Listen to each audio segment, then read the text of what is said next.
और मेरी आरज़ुओं का जो हाल हुआ है, इसके दुखले मैं बाद में रहूँगा। ज़रा चाय लड्डू और अखबार से निमट लो। और हाँ, आरज़ू की बेतुकी बातों से भी कितनी बार कहा है बेटियों के हाथ नहीं चिमते, इनके माथे पे प्यार करते हैं। इसके एतराज़ की वजह आज हर हाल में जानने की ठानते हुए मैंने क्यों का नारा बुलंद किया। सियाने कहते हैं बेटी के माथे पे प्यार करो तो उसके नसीब अच्छे होते हैं, हाथ पे प्यार करो तो हाथ में जायका नहीं रहता। उसने अपनी इल्मियत जड़ी।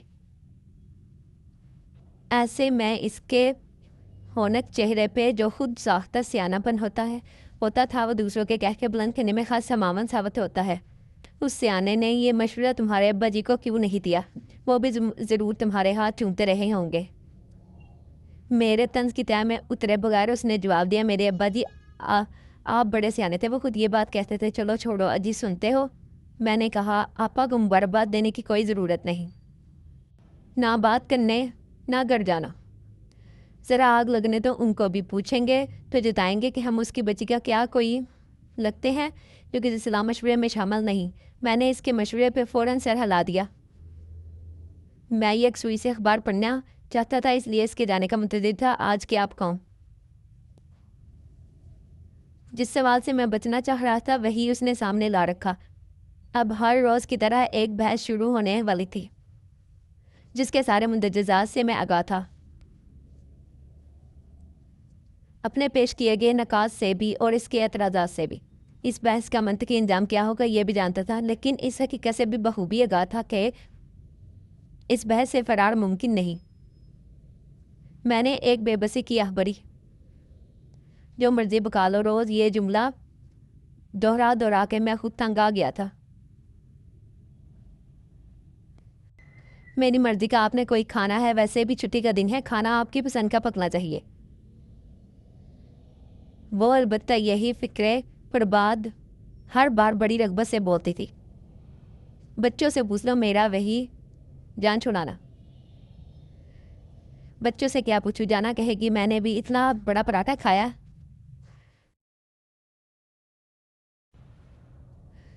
मैं तो रात तक कुछ खाने वाली नहीं। जुनैद कहेगा मेरे लिए बर्गर या पिज़्ज़ा मंगवा दें, वही इसका जान ना बख्शना। गोश्त में कोई सी भी सब्ज़ी डाल लो। मैंने अखबार को पढ़ता।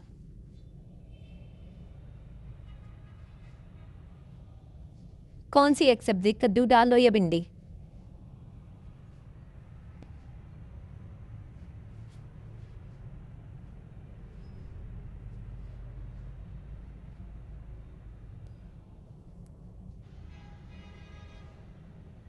गोश्त इतना महंगा हो गया है, 600 रुपये किलो।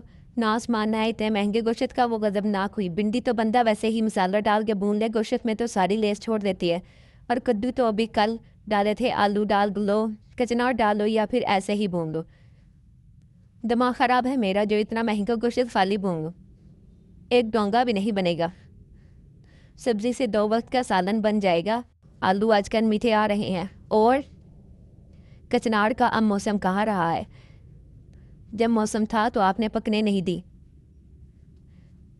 कि पकाने के लिए सब्जियां कम तो नहीं जो कच्ची कलियां नोच कर पका रही हो। कम से कम फूलों को तो बख्श दो। तो हाँ, तो क्या गलत कहा? इतनी नरमो नाजुक को इतनी नरमो नाजुक नो कोम्पलों को घी में गर्म मसाले और दही के साथ पकते देखकर मुझे सब तकलीफ़ होती है।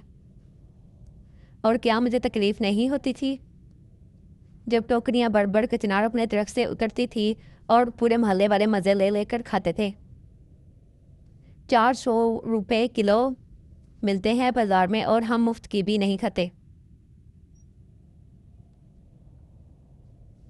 मुझे इतवार बाज़ार भी जाना है, सेल से उनके तोड़ते पीस भी छानते हैं। मैं मसाले वाली भिंडी पका लूँ। आपके दोस्त क्या कहेगा? फ़ोन करके रोटी पे बुला दिया और पका कर रख दिया, और ये पका कर रख दिया। फिर मर्ज़ी की बिरयानी या पुलाव बना लो, साथ में शामी कबाब एक सालन बना डालो। तो कुछ मत पकाना, तुम कुछ मत पकाओ, कम से कम मेरे और मेरे दोस्त के लिए तो हरगिज़ नहीं। मैं इसे बाहर से खाना खिला दूंगा। खैर घर के होते हुए होटल में किस लिए जाना है? और अगर ज़्यादा नोट हैं यारों पे लुटाने के लिए तो चिकन का जोड़ा मुझे भी ले दो। तुम खाना बाद में पकाना, पहले चिकन का जोड़ा ले आओ। इससे बुलू खलासी हासिल करने के लिए अगर 500 या 1000 के नोट की कुर्बानी देना पड़ती तो मुझे मंजूर थी। पहले आप तो पोस्ती बन के लेटे रहते हैं। उसने कमाल जुड़ के एक अजीम मफक्कर और दानिश्वर को पोस्ती का फताब दे दिया था। मैं तड़प उठा। चिकन का जोड़ा मैं आते हुए ख़रीद लूँगी। आप पहले किलो चिकन ख़रीद के लाओ। क्या याद करोगी? आज आपकी बात मान ही लेते हैं। चिकन पुलाव बना लेती हूँ, वरना मेरा दिल तो कड़ी खाने को चाह रहा था। मैंने बेसन भी गोल कर रख लिया था। हैरत की शिद्दत से मैं बेहोश होते होते बजा। ऐसा पहली बार हुआ था, वरना वो सारी तैयारी करने के बाद मुझसे पूछने आया करती थी। एक लाई यानी पैस के बाद आखिर वही पकाती जो उसने तय कर रखा होता था। अगरचे दुकानों पर सब्जियाँ कोशिश खरीदना मेरी शान ना था और मैं तलमखाने से सिगरेट करता था, लेकिन आज मैं इस पे भी तैयार हो गया। वैसे भी इस मुतवसत इलाके में रहने का फ़ायदा यह था कि मुझ जैसे नावर अदीब को नाम से तो बहुत से लोग जानते थे, मगर सुबह से कम ही फिर भी रेडी वाले से बहस करते हुए कुनकियों से देखता रहता कि कहीं मेरा कोई नौजवान मदार मुझे इस मज़मूम हरकत में मुलफ़स पता ना देख ली। ये भी शुक्र था कि किताबों की पुष्ट पे छुपने वाली मेरी तस्वीर की 18 साल पुरानी थी। और हाँ, मैं मजाक नहीं कर रहा, शाम को आज वाकई इतवार बाज़ार जाना है। अपने और जाना के लिए लॉन के टोड़े देखनी है, साथ में एक नज़र दूसरी दुकानों पर भी माल लूँगी। आपा सुबरा की पोतरी की शादी होगी, जाहिर है बढ़िया सा कार आमद जोड़ा और साथ दहेज के लिए तोहफा भी देना होगा। अभी से सोच के रख लूँ क्या लेना है और कितने में आएगा। मैं हैरत से इतनी अपनी जोजा मुसम्मत तकने लगा जो किसी करप्ट सियासतदान की तरह मिनट मिनट में बयान बदल रही थी। अभी तो तुम कह रही थी कि इन्हें मुबारकबाद तक नहीं देनी। मैं इस पिंतरेबाजी की वजह दरियाफ्त कर सकता हूँ। वो अलग मसला है, मगर दी तो सांझी होती है। वो फिर से सियानापन झाड़ते हुए बाहर निकल गई। मैंने अपना सर दोनों हाथों से थामा। अरसे से इसी दिमाग की बदौलत खा रहा था। दिमागी मेहनत कर रहा था, घंटों लिखने तवील मुकाले पढ़ने और अंग्रेजी करने के बावजूद जहनी हालत ने इतनी मखदूश ना होती थी जितनी ऐसी सूरत के साथ आध घंटे की बहस में हो जाती थी। शायद दिमाग की गर्मी थी जो अच्छा भला खुशगवार मौसम भी लू बरसाता महसूस होता था हो रहा था। किसी न किसी तरह 1.5 किलो मुर्गी का गोश्त, ताज़ा खीरे पुदीने की गुट्टी और 1 किलो दही लेकर मैं लौटा। बस सफाई वाली मासी पर अपनी इल्मियत चाड़ रही थी। बाजी, तुझे नहीं पता ज़माना किधर जा रहा है। लोगों के अंदर से खौफे खुदा ख़त्म हो गया, दुनिया तबाह हो रही है। बस सब क़यामत की निशानियाँ हैं। बाजी, तुसी सच आख दे हो। आखिरकार वो इस गरीब मस्कीन औरत को खौफजदा करने में कामयाब हो चुकी थी। जोर किसी पे भी हुआ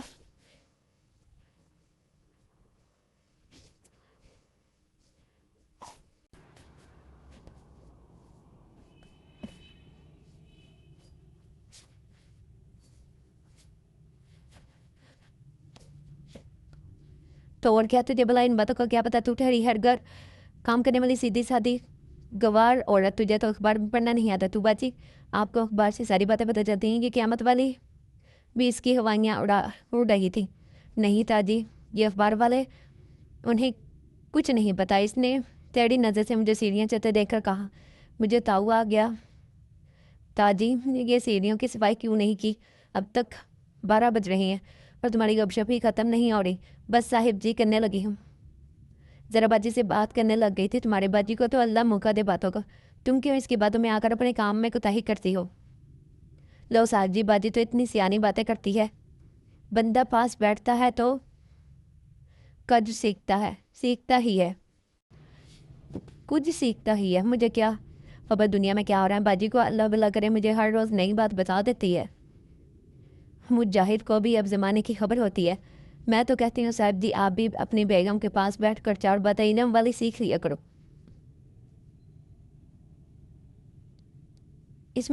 इस मशवरे पे मुझे इतना गुस्सा आता कम था। मैं रेहान अली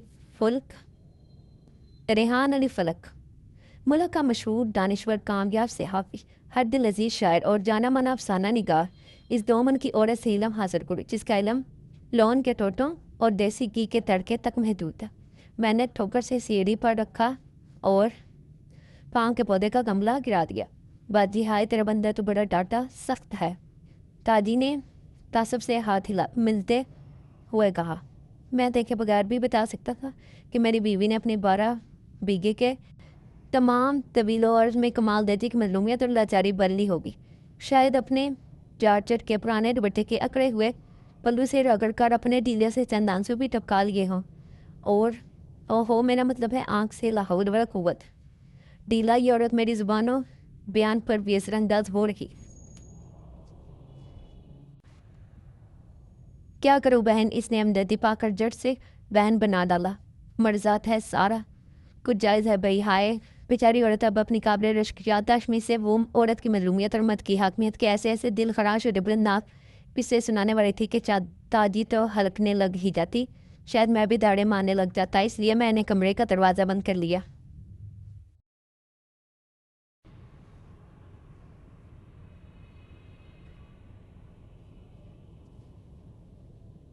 मैंने कमरे का दरवाज़ा बंद किया और गुसल फरमाने तशरीफ़ ले गया। पब्लिशर जो मेरा पुराना वाकिफ़ कार था, मेरे रोज़ाना छपने वाले कालमों के इंतखाब को किताबी शक्ल देना चाहता था। इस सिलसिले में मैंने उसे घर पर मदऊ किया था। इसके आने के बाद मैं नीचे उतरा और 2 घंटे तक ड्राइंग रूम में मुज़ाकरात होते रहे, यहाँ तक कि खाना लगने की इतला मिल दी। टेबल पर पहुँच कर नए सिरे से मेरा खून खोल उठा।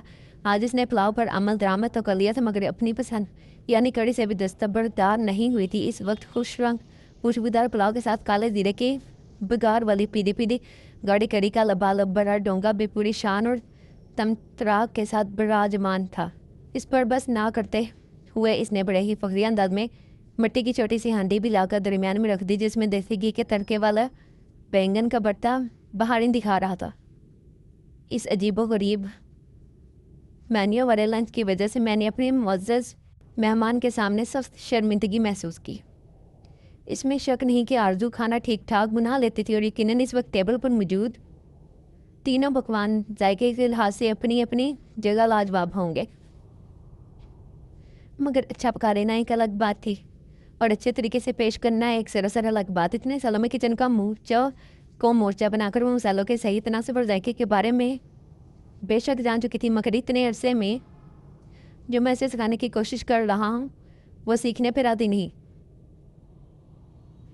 क्या चीज़ कब पकानी चाहिए, किस डिश के साथ कौन सी डिश पेश करनी चाहिए, किस मेहमान के लिए क्या खाना पकाना चाहिए, अब आप ही बताएं। कोई शरीफ इंसान मुर्ग पुलाव पे कड़ी एंडेल कर या बरना बर्ता डालकर खा सकता है। मैं शायरी इसलिए नहीं बना कि मुझे शायरी करना आती थी, बल्कि इसलिए कि मैं सवाए शायर के और कुछ बन ही नहीं सकता था। बल्कि यूँ कहना चाहिए कि मैं शायर बना नहीं बल्कि पैदा हुआ, बल्कि बना बनाया पैदा हुआ इस दुनिया में आया।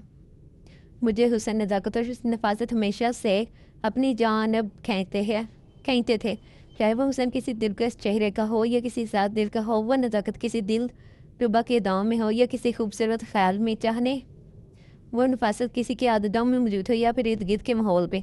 मेरी ये हुस्न परस्ती और नफासत पसंदी मुझे तन्हा करती गई।